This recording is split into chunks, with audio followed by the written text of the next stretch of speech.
And I'm going to take and I'm going to mix that right into this bowl right here. And you do not want the juice from this can in there. So I'm going to dump the juice out into the sink. Now if I was doing my turkey soup right now, I'd put juice and all right into it. But I won't do that with this. So we're going to take that, we're going to dump that right in there. Just like so. And then we're going to take some of that homemade turkey gravy and put right in that. And we're going to put about a cup and a half of that in there. There's some of that homemade gravy. This is from the other night. Get that out. I want to put about a cup in there right now, so I'm going to get me a cup. That's the work. And we're going to put 1 cup.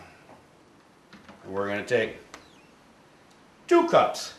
Okay? We're gonna mix that right up. Now that's right out of the refrigerator. Okay, and it's cold.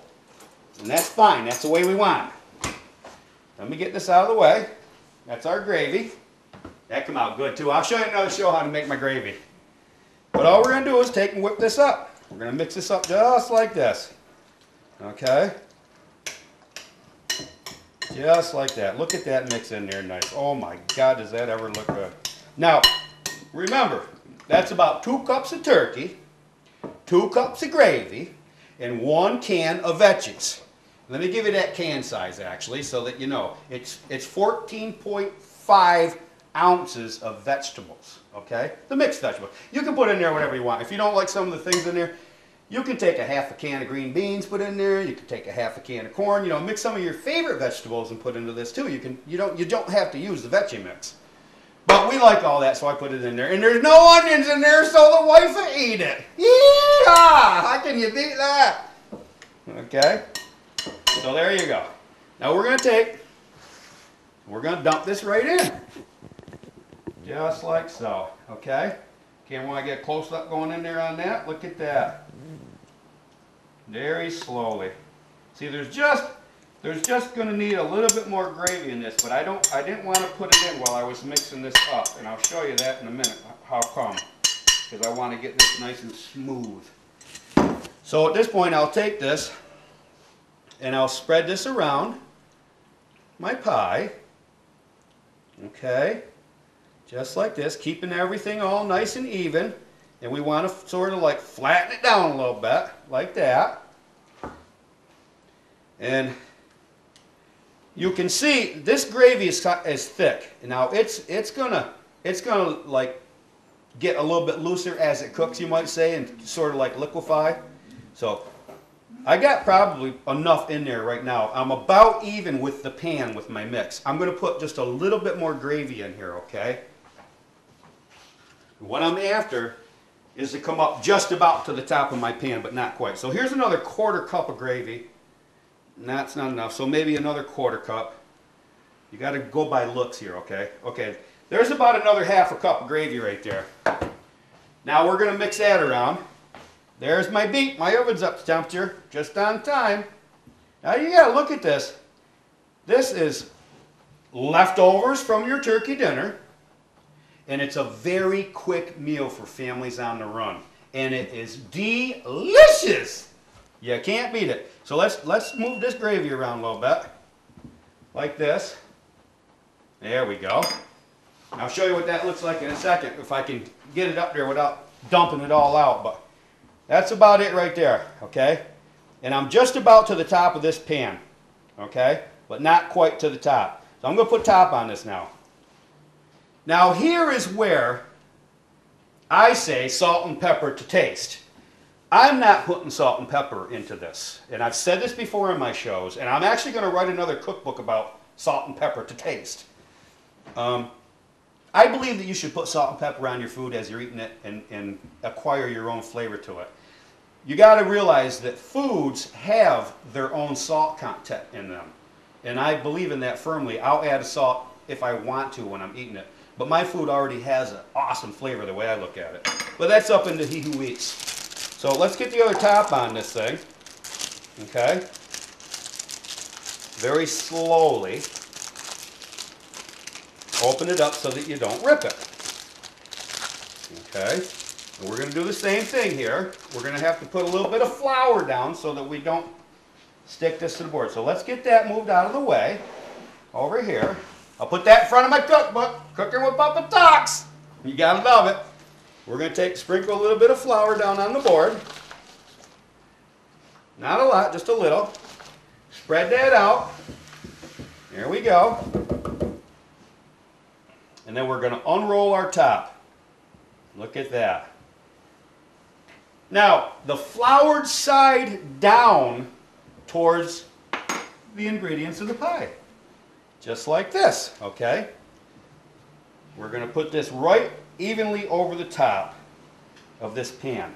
There you go.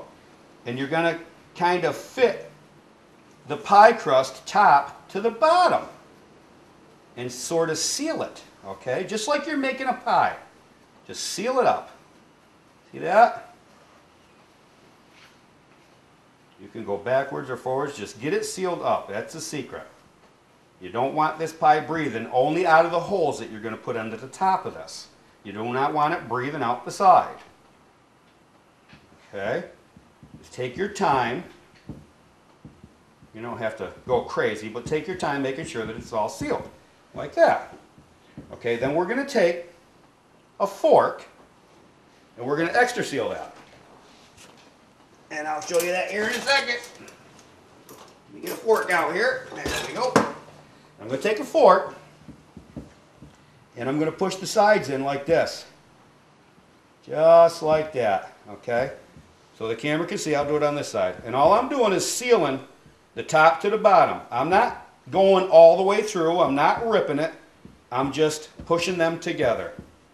Okay? You don't have to go crazy. You just want to seal it all. Just like that. Just like you're making a pie. Just like you're making my homemade apple pie. I don't know if you've seen that show or not, but I'll probably do another one on that too, on some baking. In fact, I've got a few bakers that I met here on the island. I'm going to do some shows with them. Get some of them baker secrets. Okay, now, that's all sealed. I'm going to take and poke 4 coals on that side, 4 coals on this side, 4 coals here, and 4 coals here. Okay? Now, this is Great Grandma's secret.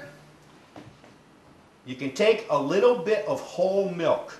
Not a lot, just a little. Put it in a cup. Take a brush and brush it on the top of this. Very gently. Not a lot, just enough, just enough. And then you're going to stick this into the oven.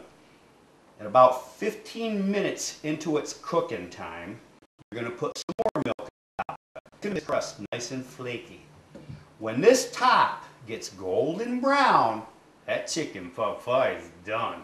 So let's get this put into the oven over here. And now remember, the oven is on 350. This is going to take about 20 to 25 minutes to cook. So let's get her in there. Oh, we've got to have that rack in the center of this oven. And I just noticed that we're down too low on the bottom. So I'm going to move that up here. Hi, I'm Peter. I hope you're enjoying my cooking show. We're filming on this beautiful island of Martha's Vineyard, and it is awesome here. It's a fall of the year. I want to take a minute and introduce my new book that I just got. I just received this. It's out for publication now. It's called The Outlaw Deer Hunter, and it's based on a true story. You'll probably see this on island at Bunch of Grapes here very soon, and at Cronick's. Love shopping at Cronick's. I use a lot of their food for my cooking show. But what this is all about is I just want to let you know, I've done 3 books now. I've done The Outlaw Deer Hunter, my cookbook, Cooking with PapaTuck, which the show is based on, as you know, and we've done the children's book, Pumpkin Bunch, which we're doing a cartoon. But what I'm getting at here is I've done this all within the last 12 months. I've actually put out 3 books that I've sat down and written myself. I've had them edited. You know, and I've got them to a finished product and they're ready for shelf. I want everybody out there to know, if you've got a book, and everybody has a book in their mind that they would like to do, I'm here to help you do your books. You can go to my website at papabooks.net and email me at pete@papabooks.net, and I'll help you do your books. I myself are doing